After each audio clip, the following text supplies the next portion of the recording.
Untuk mengejar capaian target vaksin anak, Polres Banyuasin melakukan operasi jemput bola dengan menyasar pusat perbelanjaan dan hiburan khusus di akhir pekan. Strategi tersebut terbukti benar, gerai vaksin anak Polres Banyuasin banyak diikuti warga.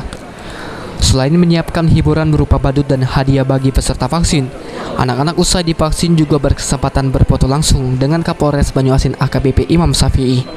Puji warga desa Sungai 2 Kecamatan Rambutan mengaku mendapatkan informasi vaksin anak dari tetangga di OP Mall. Dirinya sengaja menyiapkan anaknya untuk divaksin agar terhindar dari penularan COVID-19. Kapolres Banyuasin AKBP Imam Syafi'i sengaja menginstruksikan jajarannya untuk melakukan vaksin jemput bola di akhir pekan agar dapat mendorong capaian vaksin anak yang dilakukan di sekolah-sekolah di hari biasa. Memang sengaja kita melaksanakan ini di mal-mal, kemudian kita buat agar lebih dekat dengan anak seperti itu, Pak ya?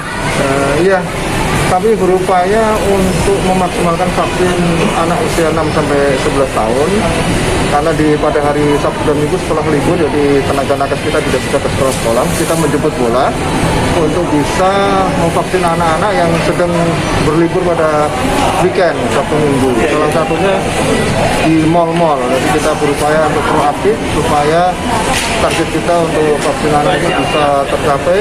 Dengan salah satu cara kita melaksanakan vaksin anak di pusat-pusat perbelanjaan pada saat weekend Sabtu Minggu.